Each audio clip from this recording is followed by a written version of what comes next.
আসসালামু আলাইকুম। কেমন আছেন সবাই? যে যেখান থেকে দেখছেন, আশা করি আল্লাহর রহমতে সবাই ভালো আছেন। আমরাও আলহামদুলিল্লাহ ভালো আছি। আজ আপনাদের জন্য একটা মাছ রান্না নিয়ে হাজির হয়ে গেলাম। আজ শেয়ার করব শোল মাছ দিয়ে খুবই মজার একটা রান্না, শোল মাছ আর আলু। আমি রান্না করছি শোল মাছ দিয়ে, তবে আপনারা চাইলে অন্য যে কোনো মাছ দিয়ে রান্না করতে পারেন। যে কোনো মাছ বলতে বড় মাছের কথাই বলছি, এখানে বলছি রুই, কাতল অথবা কালীবাউস মাছ দিয়ে রান্না করলেও কিন্তু এটা খেতে ভীষণ মজা হয়। তো এই তো চলেন এবার হচ্ছে মূল রান্নায় চলে যাই। আমি রান্না করার জন্য নিলাম এখানে 4 পিস শোল মাছ। এটা অবশ্য আমাদের নিজেদের পুকুরের, আর এটা যেহেতু কয়দিন একটু ফ্রিজে ছিল, তো ভাবলাম একটু হচ্ছে ভেজে তারপরে রান্নাটা করব। আর এই ধরনের বড় মাছগুলি কিন্তু একটু ভেজে রান্না করলে আমার কাছে খেতে বেশি ভালো লাগে।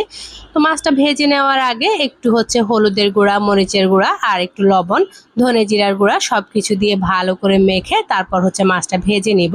তো আমি একে একে সবগুলা মশলা দিয়ে হাতের সাহায্যে ভালো করে হচ্ছে মাছটা মেখে নিচ্ছি। এই ধরনের মাখামাখির কাজগুলি আমার যেটা মনে হয় যে হাত দিয়ে যদি মাখানো হয় তাহলে কিন্তু খুব বেশি সুন্দর করে মশলাগুলি সুন্দর মাছের গায়ে লেগে যায় আর কি। মাছগুলি মাখানো শেষে সরাসরি চলে আসলাম মাছগুলি একটু ভেজে নিতে। পাশেই হচ্ছে আমি তেল গরমে দিয়ে দিলাম। আর এই তো এরপর হচ্ছে এক এক করে মাছগুলি ভেজে নিব।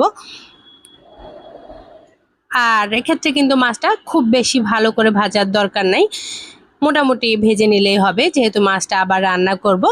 তবে এটা নির্ভর করে যে যেরকম পছন্দ করে তার উপর। অনেকেই পছন্দ করে একটু হালকা করে ভেজে নিতে, আবার অনেকেই পছন্দ করে একটু কড়া করে ভেজে নিতে। তবে আমি খুব বেশি কড়া করব না। খুব বেশি কড়া করে ফেললে রান্নার সময় কিন্তু দেখা যায় যে আবার মাছগুলি ভেতর থেকে সফট হয় না। যাই হোক, আমি হচ্ছে দোনো পাশ উল্টে পাল্টে একটু ভেজে নিয়ে এরপর হচ্ছে দিয়ে দিচ্ছি পেঁয়াজ কুচি। আর এখানে হচ্ছে আমি মাছ ভাজতে যে তেলটা ব্যবহার করলাম ওই তেলের মধ্যেই হচ্ছে রান্নাটা আমি করে নিব। এরপর আর এক্সট্রা কোনো তেল দিতে হয় নাই। মাছটা ভাজার সময় আমি ইচ্ছে করে তেলটা ওই পরিমাণেই দিয়ে দিছি, যাতে করে পরে আর তেল দিতে না হয়। তো পেঁয়াজ কুচিটা একটু নেড়ে চেড়ে দিয়ে এর মধ্যে দিয়ে দিচ্ছি আলুটা আমি ভেজে নিব।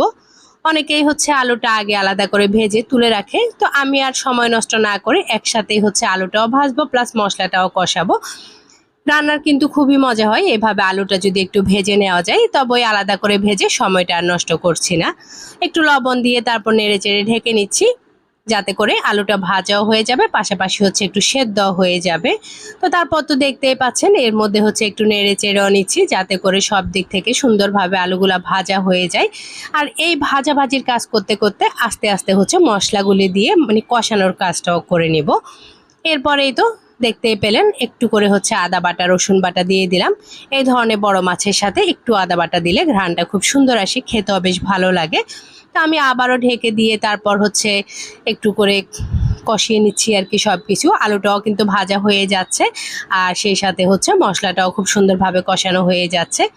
এরপর হচ্ছে আমি একে একে গুঁড়ো মশলাগুলি দিয়ে দিব। নর্মালি দেখা যায় যে পানিটা দিয়ে দিই, তবে আজ যেহেতু তেলের পরিমাণটা একটু বেশি এই জন্য আর পানি দিতে হচ্ছে না। আর চুলার আঁচটা একটু মিডিয়ামে দিয়ে এরপর হচ্ছে আমি এই তো গুঁড়ো মশলাগুলি দিয়ে দিলাম। হলুদ, মরিচ, ধনে জিরার গুঁড়ি, সেই সাথে হচ্ছে 2-3টা কাঁচামরিচ ফালি করে, আর দিচ্ছি বড় সাইজের একটা টমেটো। তো টমেটো থেকেও কিন্তু বেশ কিছুটা পানি উঠে আসবে যদি ঢেকে দিই। তো আমি হচ্ছে ঢেকে রান্না করে নিব আরও 2-1 মিনিট। টমেটোগুলো একটু নরম হয়ে টমেটো থেকেও পানি উঠে যাবে।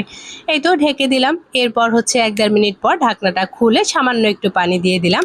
এ পর্যায়ে কিন্তু লেগে যাওয়ার একটা সম্ভাবনা থাকে, তো যার জন্য হচ্ছে খুব সামান্য পরিমাণে একটু পানি দিয়ে নিচ্ছি। মশলাগুলি খুব সুন্দরভাবে কষানো হচ্ছে। কি এখন যেটা দেখতে পাচ্ছেন এটা দেখেই কিন্তু বোঝা যাচ্ছে রান্নাটা কতটা মজার ছিল। তো এরপরেই তো পানি দিয়ে সব কিছু মিক্স করে আরও একটু ভেজে নেওয়ার পর আমি হচ্ছে আগে থেকে ভেজে রাখা মাছগুলি দিয়ে দিব।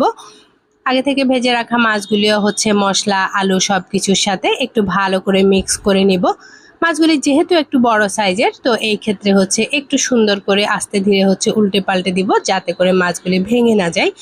চেষ্টা করব মাছগুলি গোটা গোটা রাখতে, এতে করে হচ্ছে মাছগুলি রান্না শেষে দেখতে বেশ ভালো লাগবে। যেহেতু ভাজা আছে তো মাছটা ভাঙার সম্ভাবনাও কম। এই তো সব কিছু মিক্স করে নিয়ে এরপর হচ্ছে আমি ঝোলের পানিটা দিয়ে দিব। ঝোলটা আমরা যে যতটুকু খেতে পছন্দ করি, তবে এই গরমের সময় একটু ঝোল ঝোল করে রান্না করলে খেতে বেশ ভালো লাগে। তো ঢাকনা দিয়ে অপেক্ষা করব রান্নাটা পুরোপুরি হওয়া পর্যন্ত। ঢাকনা দিয়ে কিছুক্ষণ অপেক্ষা করার পর এই তো ঢাকনা খুলে দেখে নিচ্ছিলাম সব ঠিকঠাক আছে কিনা। আলুটাও একদম পুরোপুরি সেদ্ধ হয়ে গেছে, আর মাছের কালারটা তো আপনারা দেখতে পাচ্ছেন, ঝোলটাও মোটামুটি কমে গেছে। আর আমি হচ্ছে আজকে এ পর্যায়ে হচ্ছে নামাই নিব। তবে নামানোর আগে সব শেষে যেটা করব সেটা হচ্ছে একটু ধনেপাতা দিয়ে দিব। ধনেপাতা দিতেই হবে এমন না, তবে দিলে একটু দেখতে সুন্দর লাগে আর ঘ্রাণটাও একটু শেষের দিকে সুন্দর আসে। তো ধনেপাতা দেওয়ার পরই হচ্ছে আমার রান্নাটা একদমই কমপ্লিট। এরপর হচ্ছে রান্নাটা একটা বাটিতে ঢেলে নিব, খাওয়ার জন্য একদমই রেডি। আপনাদের যাদের এখন এভাবে খাওয়া হয় নাই তারা কিন্তু এভাবে অবশ্যই একবার হলো ট্রাই করে দেখবেন।